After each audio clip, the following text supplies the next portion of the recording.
so many here. Whose names I know. Every single one of you. Known unto God is just a phrase.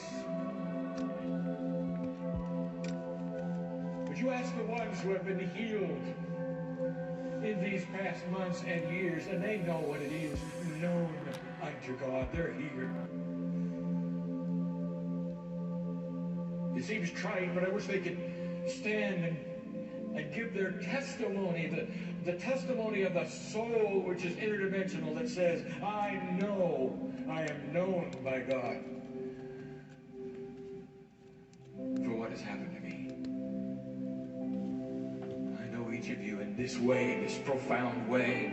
I have known you forever backwards. Imagine eternity, if you will, in 3D, and now turn it around and push it backwards. Time that never began. That's how long I've known you. Think for a moment. Use your intellect and your intuition for a moment. This is not biology that surges through your veins. It is divinity. The spark of what you call intelligence and life is forever. It is divine. And you all know it. You've even invented rules for your religions that echo it. Almost 90% of the earth has religions that believe you go somewhere else when you die.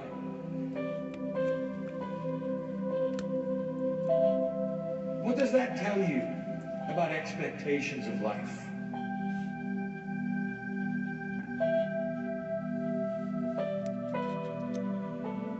It's intuition, is it not, that shouts that you're not finished when life is done. It's not a concept I'm giving you. It's a concept you're giving yourselves through your own intuition, your own divinity. That life is forever.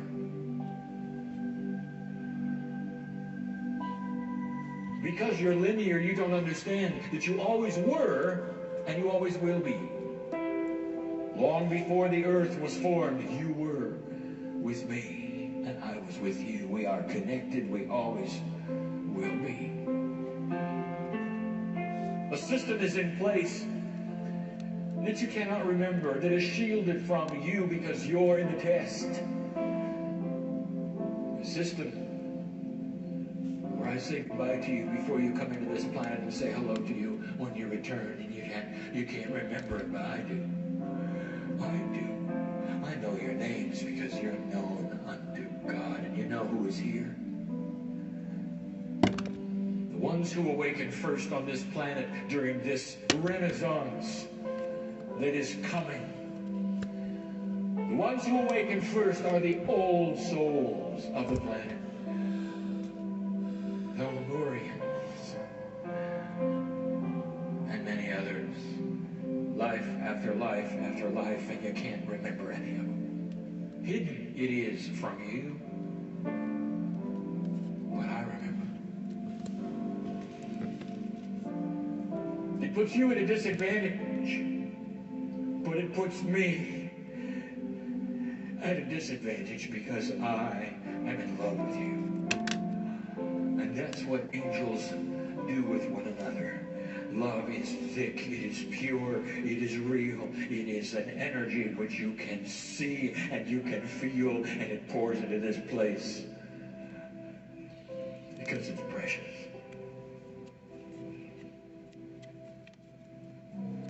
You know, this has been here for 100 years or more. There's a lot of history in here. It's not the only time that we have come into this room. Did you know that? Not in channeling, but in healing. Not in channeling, but in love. Not in channeling, but just so that we could sit next to those who are singing because they love God. Blessed is the human being who seeks the truth, for that's where we'll be. And that's a promise, you see. Blessed are those right now can't see the colors on the stage, but they're already here and we've not even begun.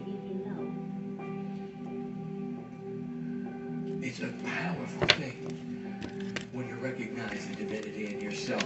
It's a powerful thing when you can trust your own intuition and your own emotions and put away what you've been taught enough to say, is this really so? Could God speak to you like this? Could Spirit speak to you like this?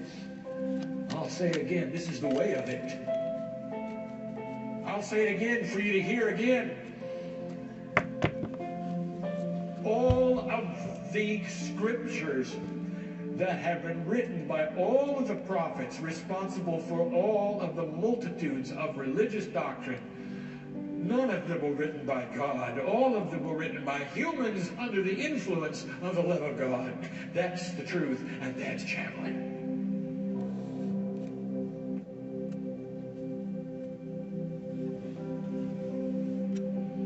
Oh, it's profound. Think of it. You've always had this. All of you can channel, if you want to call it that. All of you can connect, if you want to call it that. Every single one. Known by God, just waiting for you to take the hand of your higher self. That's always been the invitation, except now there's something coming. I'll tell you about that in a moment. But first, how many of you would like to leave differently than you came? I'm hearing a lot of answers. You see, I know you are known by God. There are those of you who have things surging through your body right now. You wish you were not there. And you wonder, why me, God? I'll tell you why you. Because of this moment. That's why. So you could get rid of it. With your own divinity, nothing from here. Angel, maybe it's time for you to wake up. Truly awaken and say, I accept. I accept the power of my higher self, and I am far more than I thought I was when I walked in. That's what's here. Oh, it's all presented in 3D, you know.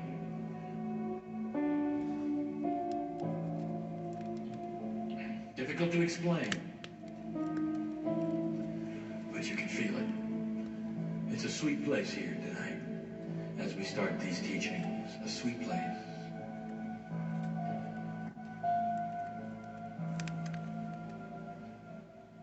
The Mayans and the Aztecs, they do something you don't. Their calendars did more than represent to you the ages. Instead, they represented the energies of the ages. And they had names for them and the cycles they went through, and they all agreed something would happen in 2012. Some even called it the end of time. That profound. The Mayans called it the age of the new sun, meaning a new energy was upon you.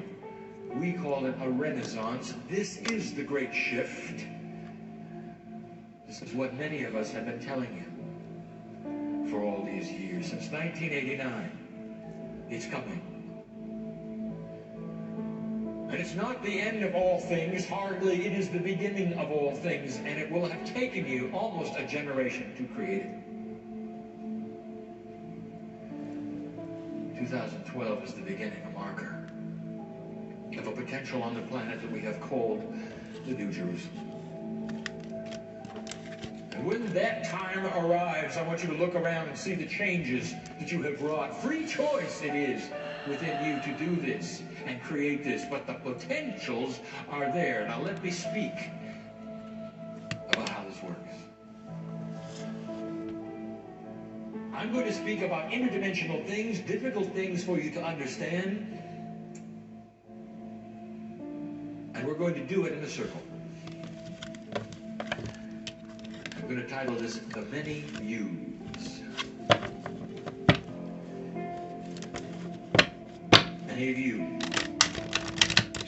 Although you cannot see it and although it is invisible, you have the concept of what we have called multiple lives. Only you see them linear, and we don't. To you, a past life is a life on this planet that you have lived in what you call your linear behind, linear past. You are currently in a life that you call my present life, and if you are astute, you understand this is not the last one, even though some of you think it is. Oh, human, you're so quick to pat yourself on the back and say, well, I've done it. I'm not coming back. Yes, you are. Yes, you are. Oh, it's free choice, but I'll tell you what your choice will be. You're coming back. Why would you miss it? Why would you miss what you have spent so long to create? You will be back. You have a different perspective now. You're in the trenches, you're doing the work. Some of you are tired. But on the other side of the veil, you will turn and look at me and say, how soon are we allowed? And I'll tell you, how about now? Interdimensionality is very difficult to understand, as my partner has said. Let me define for you your interdimensional creatureness. You're an angel. Always were, always will be. Temporarily, you are on this planet, and a piece of you is human. A piece of you is human. Now, you think the whole intellect is here, don't you? It is not. Only a portion of it is here. The rest is kept hidden, but it's still connected. You're in a quantum state with yourself, and the rest of you is somewhere else. The question was asked, can you do a seemingly circus feat? Can you be in two places at the same time? I will tell you this, you can be in multiple places at the same time, and you are. But let me tell you who is in charge, the one that's here. You don't have multiple brains, you just have multiple interdimensional pieces. Many of them, hundreds of them. For some of you, let me explain. I'll explain one of them. One of them's attached to you. It's called the higher self. That's one. And the one that's in you right now, that part of you, the human self, which some of you have even audaciously called the lower self, it's not so. That's how you think of yourselves, don't you? I'm going to call it the human divine self. That one longs to connect to the higher self. And that, my friends, is the purpose of your life. You connect to the higher self, you become a lighthouse. You fulfill what you came for. That is your purpose here. If you want to ask what you're supposed to be doing, you connect. Get reconnected, if you want to say that. You are an interdimensional being, able to be in many places at the same time, in a different time frame, but always connected to one source in this circle of life. Now let me tell you what this means to the concept of past lives. There is no such thing. That's what it means. For when you leave this planet, you will be out of time. There is no time. It's something that has been manufactured for your comfort in 4D. Tell you what this means to you. Now listen carefully, this is important. You think you've got past lives? You don't. You have multiple current lives, all at the same time. You see, when you get out of time, what are you going to call it? Think of it this way, a whole layer of lifetimes that you're living at the same time right now. They're all now lives, all of them. But there's one on top that's in control, and that's the one that you are living on top now. Not in the past, now. The one that you have, which is currently occupying your body, which you think is the only one, talks to all of the others in what you call the Akashic record, which is an interdimensional concept in one of the layers of your DNA, which is also invisible, also interdimensional. Reminding you that all of the other lives are still there, being lived at the same time in an interdimensional way. Why do I tell you this? Because there, my friends, is the storehouse of your power.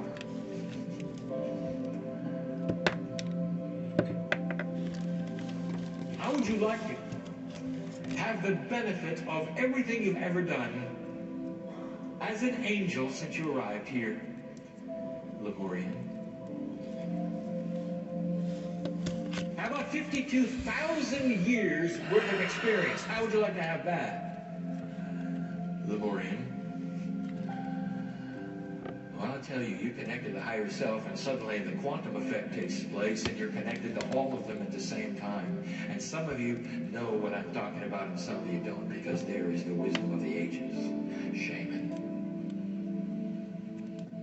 You can dig down into those lives which you are currently living all at once, and the one that's in charge, this one here, right now, can choose to pick the best parts of each and bring them up and use them. Here's what I mean. We approached this before in a different way. I'm going to use my partner once again, and he doesn't like this when I talk about it. But while he was on this planet, considering being the channel that he is now, while he was considering it, the considerations went like this. I cannot write anything I never have. I cannot speak in front of an audience I never have. Now, what we showed him, in a way he still doesn't understand he did, was he reached down into the past lives he thought were behind him, which were actually part of him, active, that he was still living. And he pulled out the one who was literary. He pulled out the one who was the orator. He pulled out the things he needed, and you see the result. Talents that were not present when he was born, he reached down and picked them out of the essence of the Akashic record, which is alive and well and living in his life. And this is the promise that you can do as well. Which one of those do you want? Shaman? I'll give you something else to think about. If you don't believe in the past lives, let me ask you this. I'll give you a logical one in 4D. It'll satisfy you. Do you remember when you were 10? The answer is yes. Well, so does your DNA. How about that one? Imprinted in your body is a memory that has a cellular stamp on it that says 10 years old. You see, it's still there. There's no such thing as time. It's still there. It's a cellular memory. How would you like to visit it? And you might say, well, why would I do that? And I'll tell you, because your DNA was clean, and it was pure, and it was whole, and it was young. How about that one? How would you like to ask your body in your next meditation, go to the 10-year-old DNA? That's what I want you to replicate.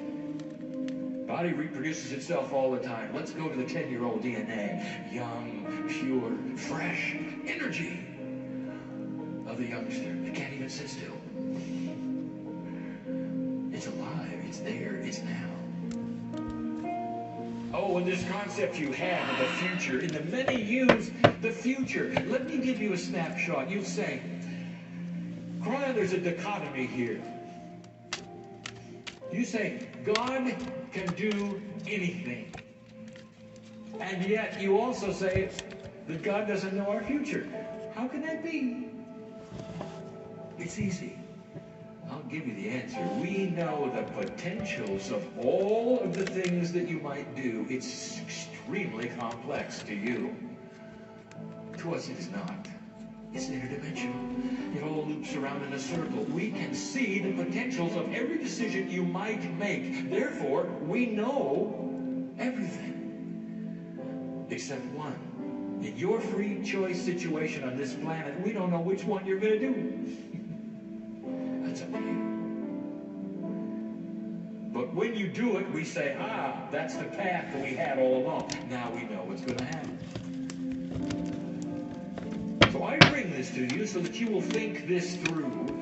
I've already discussed the past in your mind. Let's discuss the future in your mind. Do you agree that each lifetime you might live is a graduate one from the one you had before? In other words, you learn from each, and you reincarnate with all of the knowledge from what you call the past one. So the next life is going to be better. The one after that, more informed. The one after that, more enlightened than ever. You learn, you learn, you learn. If that's the truth, and if what I'm saying is also the truth, that means there is no time. You have already lived them. Oh, you're living them now. And if that's the case, why don't you choose to go 5 lifetimes up and grab the wisdom that you were going to learn in your paradigm and pull it down and use it right now? How about that? That's called ascension status, dear human being, and that has been the promise since I arrived in 1989. You got a new energy on this planet. Whether you call it the harmonic convergence, the harmonic concordance, whether you call it the Venus transit, you call it whatever you want. We even gave you the Paradise Matrix. Go back and find what that is. All of these are deliveries to the planet to set you up for 2012, the renaissance of a new sun. No wonder it seems so dark here to you. You're only beginning to turn on the lights. I know I speak in metaphors. Let me move on to another one. You all want to know about it. Humans are possessed. How do I co-create my reality, you say? Well, the first way is to get rid of the sense of time. Understand it. Agree that you are bigger than it seems. There are more of you than it seems. And although you're in charge with your brain, think for a moment of these lifetimes that are still happening, that you have control over. Kryon, does that mean that I have control over my higher self? Yes, it does.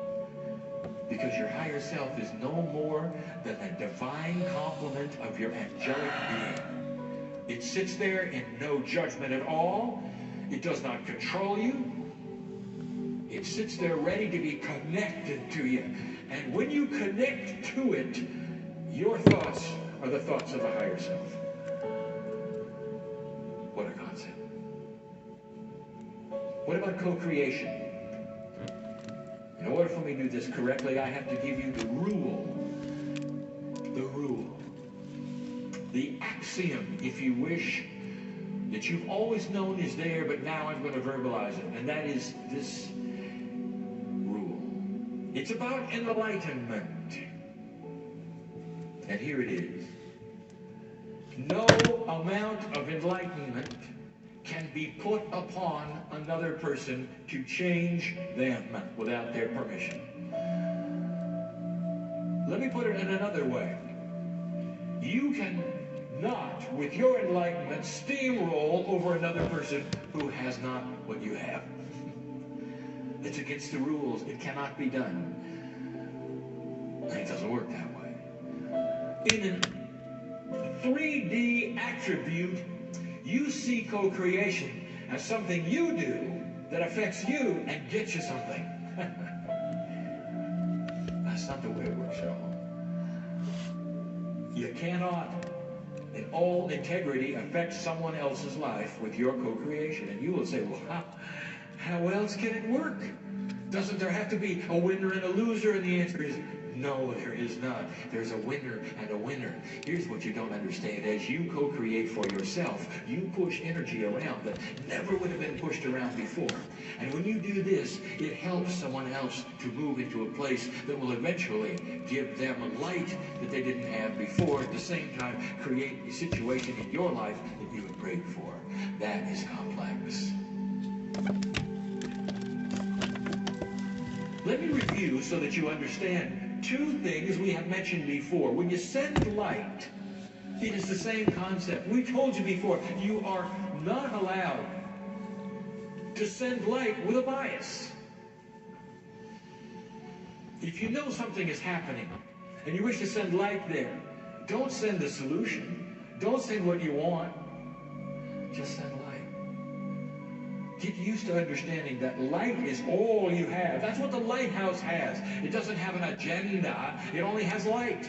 It doesn't broadcast something on the light. It only has light. You send light to a place in the darkness, and whoever is there gets to see better. Do you understand? And when they see better, with their free choice, they can choose things that you have helped illuminate with your light. That is integrity. We told you that before. The second review is we told you about prayer. You pray for someone. Don't put an agenda on it. Well, Kryon, if we can't put an agenda on it, how do we pray for somebody? It's easy. You see the result of the prayer. If you're praying for someone's health and they are sick, see them in your mind as happy without the disease. Don't tell God what to do. See the result.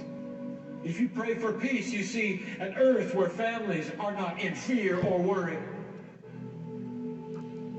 where they don't have war. And you see the smiles of the children. This is your visualization, and that is your prayer. And that, my friends, is just like sending light. You send the compassion of your divine self to places that need it. That's what lighthouses do.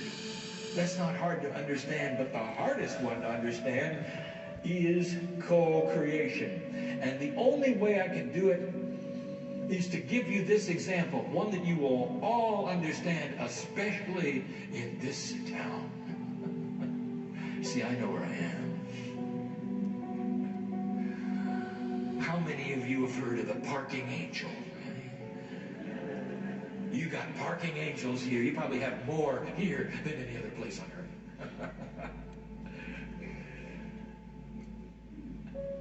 Let's say for a moment you're in your vehicle and you're circling the block. And you're praying, dear parking angel, I don't know how you're going to do it, but we need a space here. Y'all been there, haven't you? Suddenly, indeed, another vehicle pulls out. And that driver drives away. Right in front of you, you pull in. You go, thank you, parking angel. Now, let me review to you what just happened so that you're not confused. There are some who feel the scenario goes like this. Their arrival changes the energy of the circle, of the block. And somehow, some poor soul who is in a store shopping gets ripped away by the neck by the parking angel and plopped into a car where they're forced to put it in reverse and leave. And then you get the space. Oh, how 3D of you. Of course, it doesn't happen. No, it's a synchronized dance that's out of time and out of space. Do you know how complex this one thing is? Your arrival corresponds, because of the energy you put into the prayer, with someone else's departure. So all the parking angel has done is to align the synchronicity. You're there at the right time, and they leave, and you come in. They're happy. You're happy. Everybody won. Do you understand how that works? Now think for a moment of the complexity of the planning of just the one. You've got a higher self, and you've got other selves above that. Knowing what time you're coming, what time you're going, when you're going to pray, and all these things, because they're out of time and you're in time. Do you understand how complex? Just one thing is called the parking angel.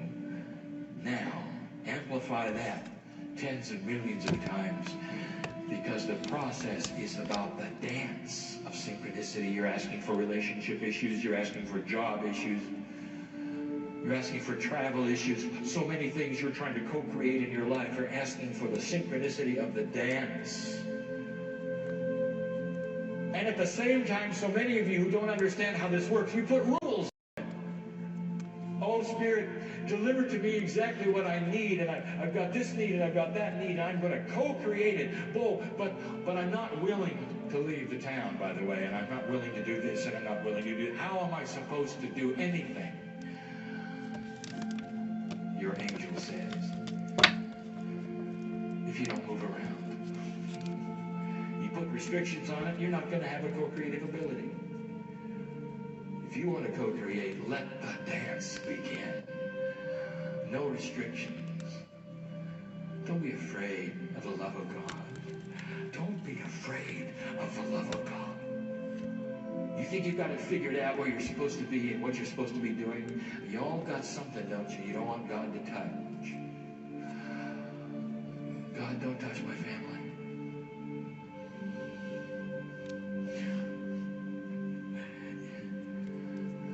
Let me tell you about your imprisoned thought. You're always afraid that God's going to do something to your family. What if we touched your family and made them fall in love with you all over again? What if they got an enhanced love wash? What if this family of yours that you don't want us to touch suddenly becomes enlightened because they see something in you? Is that okay? Is that okay? Oh, you put restrictions on us. Let the dance begin. That's what we want to tell you. That's courageous, isn't it? We got one last thing. Yoi. You've heard this before. Oh, dear one. We've spent time together, haven't we?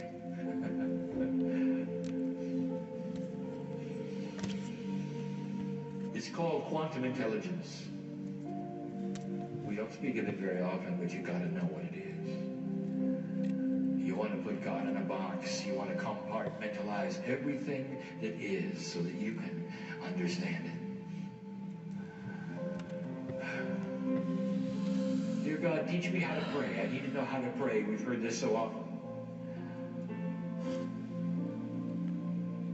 And we've told you before, don't worry about it. You develop the light, and we know where it goes. How about that arrangement? Free choice. You develop the light, we know where it goes. You want to pray for somebody in Somalia? But you don't know who, because there's so many who need it. You develop the light, we know who needs it. Quantum intelligence. You're connected, all of you. You develop the light without knowing who it goes to. We know the address. This comes right down to the effect of what Yai is doing with this interdimensional Null Lazer. And Yai, we say it again, there is the attempt for you to compartmentalize the attributes of the molecular structure in order to have a harmonious effect with a certain modulation.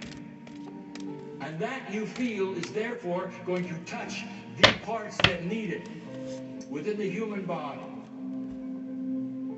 We're going to tell you this: do all of your experiments with a control of a multi-colored and modulated laser so that you can see the results of one that you don't modulate specifically, because you're going to be surprised.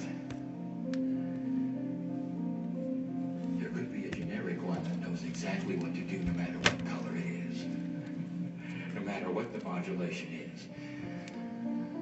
Do your experiments with that in mind, and that will speed up things, because then you won't be compartmentalizing the modulations as much when you realize that through quantum intelligence, one might know exactly what to do. It's just like prayer.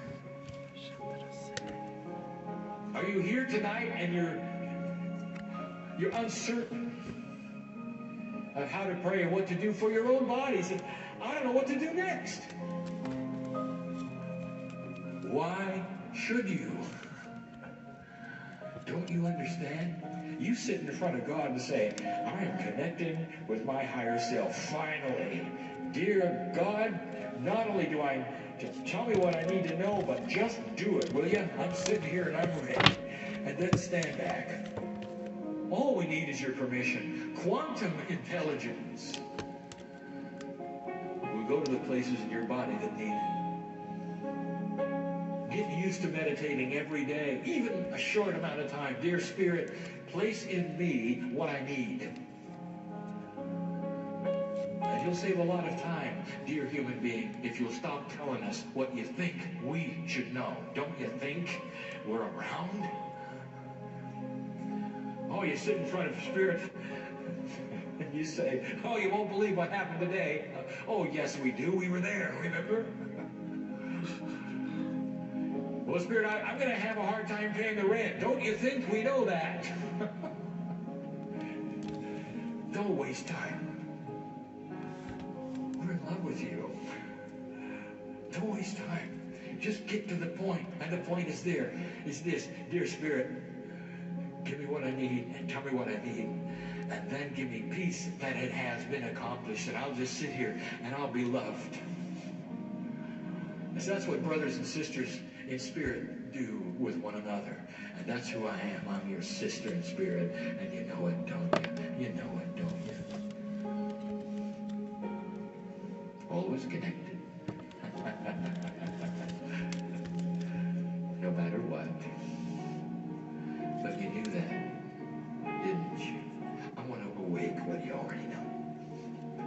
I want to take the veil away for a minute so you can see the colors. I want you to feel touch tonight. I want you to know something happened in 3D so that you leave this place differently than you came in. That's what I want. You haven't got as much time as you think you do. We need you to do these things sooner than later. Here we sit in a very historic place, and I'm not talking about this church. I'm talking about the fact that we are so close to the event you called 9/11. And you think of the loss of life there, in your own city, in your own town, in your own neighborhood. Such a profundity of energy shift on the planet happened right here. Now, I want to just revisit with you for a moment these thousands of lives. Just the ones that are here. The ones that were lost right here, just those. You know, out of time, they're still here. Some of them have turned around and reincarnated immediately. And if you could interview them, I'll tell you again and again and again what they have to say. They will tell you, at some level we agreed to this, we knew about it, we participated in it, it is part of what we came in for. We did our part, now you do yours. And they take a look at the smiles they have on their face because they are eternal, dear human being.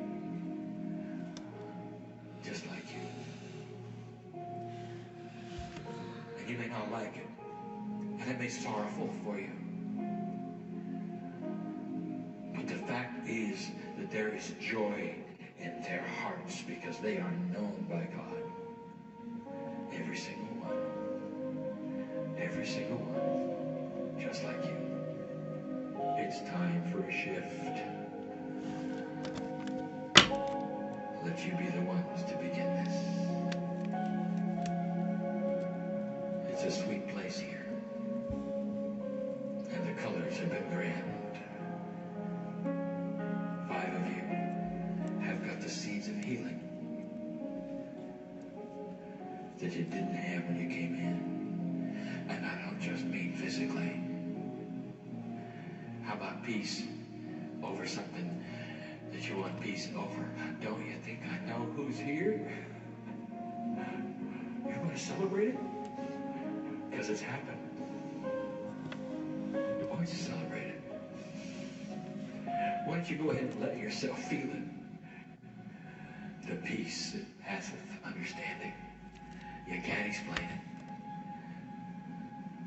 Waking up peaceful, no matter what is in your life, no matter what the threats are, what the conditions are, known by God. Let us in. Dear Lemurian lighthouses, I'll see you again.